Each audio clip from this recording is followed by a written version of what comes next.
du jour, comme je l'ai annoncé, dans cette rubrique, nous allons recevoir un homme de Dieu, un frère, un apôtre. Il s'agit de David Mouroula qui nous disons bienvenue, frère. Merci beaucoup. Vous avez accepté de vous appeler frère. Ouais, frère David. Frère David. Pourquoi frère David? Ben, parce que je suis... Enfin, je suis frère David. Et pourtant, je sais que vous êtes apôtre, missionnaire, mais vous avez accepté d'être appelé frère. Oui. En fait, la chose que beaucoup de gens n'ont pas compris, au-delà d'être prédicateur, au-delà d'être pasteur, au-delà d'être apôtre, autre, on est tout d'abord chrétien. On est d'abord chrétien. Voilà. C'est très important. Alors, vous êtes frère dans quelle église?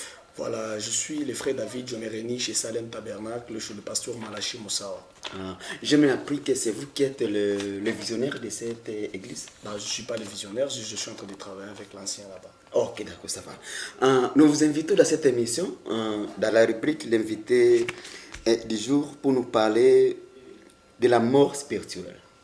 Selon vous, qu'est-ce que la mort spirituelle?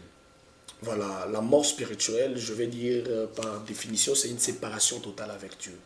Séparation totale avec Dieu. Voilà, on peut être physiquement vivant, mais quand on se sépare de Dieu spirituellement, directement là on est mort. Et comment on peut se séparer spirituellement de Dieu? Parce que nous savons que Dieu s'appelle Emmanuel, Dieu parmi nous. Mais comment on peut se séparer de lui? Voilà, ça arrive des fois qu'on se sépare avec Dieu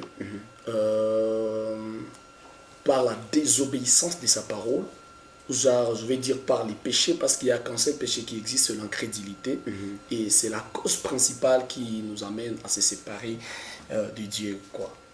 Alors, pasteur, disons, permettez-moi de vous appeler pasteur. Oh my God, parce que, frère David, la mort spirituelle, vous dites que c'est la séparation de l'homme d'avec Dieu. Par rapport, disons, par la désobéissance. Qu'est-ce qui produit la désobéissance? Ou bien qu'est-ce qui amène la désobéissance à l'homme pour que cet homme-là puisse se séparer de Dieu? Ce qui amène la désobéissance, c'est l'incrédulité. Si quelqu'un n'arrive pas à croire à tout ce que Dieu dit, ça va lui pousser à être désobéissant. Qu'est-ce que Dieu a dit, par exemple? Bon, je prends l'exemple d'Adam et Ève. La parole de Dieu déclare que vous mangerez de tous les arbres du jardin, mais quant à l'arbre du fruit du milieu, vous n'y toucherez pas de peur que vous mouriez.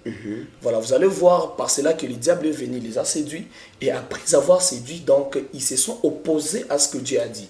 Et quand on s'oppose à ce que Dieu dit, c'est ce que moi j'appelle l'incrédulité. Amen. Bon. Vas-y. C'est ce qu'on appelle l'incrédulité. Et quand ils se sont opposés, et c'est là où la mort s'est installée.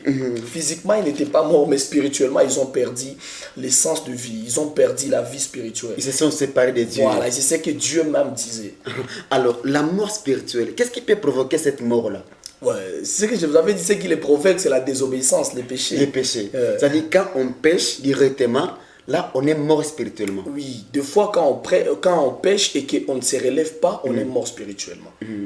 C'est-à-dire, quelqu'un peut vivre tout en étant mort. Oui, il y a des gens qui vivent en étant mort. Comment? Cependant, vous allez, peut-être je fais un exemple. Tu vas voir un pasteur, il continue à prêcher l'évangile, il continue à prier pour les malades, il continue à garder son église et il est ivrogne, il fait la prostitution. Tu vas voir des gens aujourd'hui, ils marchent en état nu et cependant ils se disent qu'il est chrétien. Donc il n'y a pas cette condamnation en lui. En fait, il n'y a pas cette crédibilité, cette approche spirituelle en lui. Alors, pasteur, donc vous allez nous confirmer que, vous allez nous dire que tous ceux-là qui commettent les péchés, donc tous les ivrognes, tous les adultères, et donc ce sont les gens qui sont morts spirituellement. Voilà, je ne dis pas que tous ces gens qui commettent l'adultère, tout ce que vous dites là... Parce que l'adultère c'est un péché. Voilà, l'adultère c'est pas un péché. Ah bon? Ouais. Pour que quelqu'un meure spirituellement, voilà, voilà, il doit commettre. Donc, la cause principale, c'est le péché. Et qu'est-ce que le péché? Le péché, c'est quoi? Voilà. Fumer, ce n'est pas le péché. L'adultère, ce n'est pas le péché. La prostitution, ce n'est pas le péché. Ah bon? Tout ça, ce sont ce qu'on appelle les résultats. En fait, matukio ya zambi, quoi. Matukio ya zambi. Voilà, le péché, c'est quoi? Le péché, c'est l'incrédulité. Facilement, quelqu'un qui ne croit pas, il peut faire toute autre chose. Toutes ces choses-là, il peut le faire parce qu'il ne croit pas. Ah, donc, si je comprends bien, fumer, ce n'est pas un péché, mais c'est le résultat du péché. Ouais. Le péché, c'est l'incrédulité. Une personne qui ne croit pas, facilement, il peut faire toutes ces choses que les gens appellent péché. Alors, voilà, c'est-à-dire les gens qui manifestent ces résultats-là du péché, c'est-à-dire ils sont morts spirituellement. Et voilà, ils sont morts spirituellement. Voilà. Il faut maintenant une résurrection. Donc, les gens qui manifestent les résultats du péché, ce sont les gens qui sont morts spirituellement. Voilà, ils sont morts spirituellement. D'accord. Pasteur? Frère. Ah, frère David. Frère David, vous êtes très intéressant. Vous êtes très intéressant. Alors, une fois mourir, pasteur. Ah, my God. Bon, une fois mourir, frère David, quelqu'un est mort spirituellement. Physiquement, il marche, il vit. Physiquement, il vit. Mais est-ce que cette mort spirituelle peut amener la mort physique? La mort. Si oui, pourquoi? Sinon, pourquoi? Voilà. Vous dites que quelqu'un, il peut y arriver que quelqu'un marche en état mort. Oui. Bien sûr, oui. Quand quelqu'un est mort spirituellement, il n'est pas mort physiquement. Et vous savez, aujourd'hui, beaucoup de gens, ils ont peur de la mort physique, mais ils n'ont pas peur de la mort spirituelle. Voilà. Dans ce sens-là, je voulais dire. Voilà, ils ont peur de la mort physique, mais ils n'ont pas peur de la mort spirituelle. Ce qui compte, c'est quoi? C'est la mort spirituelle. Ouais, c'est la vie spirituelle qui compte, parce que la parole de Dieu déclare que dans Genèse, il y a deux types d'hommes que Dieu a créés. Que Dieu a fait, il y a l'homme créé et l'homme formé. L'homme formé, c'est Mato pays qui mouille. Voilà, beaucoup de gens ont peur de ce qui détruit le corps, mais ils n'ont pas peur de ce qui détruit l'âme. La deuxième personne, l'homme créé. Si on perd la personne là, on est mort spirituellement. Et c'est là où vous allez voir les gens qui agissent comme des cochons. Ils sont comme des animaux. Pourquoi? Parce que le corps ici est animal sans que la personne soit à l'intérieur. Et c'est lui qui nous donne même l'essence de la vie spirituelle. Alors, frère Daniel, peut-être avant de clôturer, parce que vous êtes tellement intéressant, nous allons organiser une émission spéciale avec vous, juste pour nous parler par rapport à certaines vérités bibliques. Voilà. Alors, je voulais comprendre, ou bien avec nos téléspectateurs, nous voulions comprendre les résultats, ou bien qu'est-ce qui... Quelqu'un est mort physiquement, non, est mort spirituellement. Pour éviter cette mort spirituelle, qu'est-ce que l'homme doit faire? Voilà. Pour éviter maintenant la mort spirituelle. Ça sera peut-être aussi la conclusion de notre émission. Voilà. Pour conclure, pour éviter la mort spirituelle, nous devons croire au Seigneur Jésus. C'est là où les disciples, après avoir attendu ce que les apôtres étaient en train de prêcher, ils ont dit, hommes, frères, que ferions-nous pour s'échapper de ceci? Ils les ont dit qu'il vous faudra croire au Seigneur Jésus-Christ en vous faisant baptiser au nom de Jésus-Christ. Très bien. Et c'est ça le chemin par lequel nous devons passer pour s'échapper de cette mort qu'on appelle la mort spirituelle. Voilà. En tout cas, les pasteurs, non, notre frère était tellement intéressant. Prochainement, nous allons l'inviter sur ce plateau. Nous allons parler d'un thème intitulé faudra-t-il baptiser au nom du Père, du Fils et du Saint-Esprit? Ou bien faudra-t-il baptiser au nom de Jésus-Christ tout court? Parce que c'est un thème, c'est un sujet qui fait beaucoup de polémiques.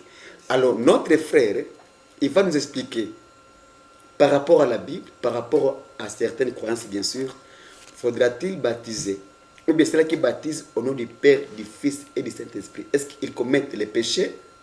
C'est là qui baptise au nom de Jésus. Est-ce qu'ils sont dans la vraie vérité? Voilà, ça sera peut-être la question qu'on doit poser à notre frère prochainement. Mais aujourd'hui, comprenez que la mort spirituelle existe. Et cette mort spirituelle peut amener aussi la mort physique. Alors, pour éviter la mort physique, notre frère nous a dit ceci, c'est simple, une seule condition, croire au Seigneur Jésus-Christ. Voilà, pour échapper à la mort physique, disons à la mort spirituelle. Amin et tout Yesu. C'est simple, c'est simple, c'est la seule manière. C'est la seule manière. Et peut-être c'est là la conclusion de notre thème d'aujourd'hui. Merci beaucoup. Alors, Daniel. David. Voilà. La caméra est là. D'abord, j'apprécie, je dis merci à notre papa, notre frère, notre patron, notre DG, non, disons notre chef, Jérémy, qui nous a mis en contact avec vous. Il est en train de nous suivre.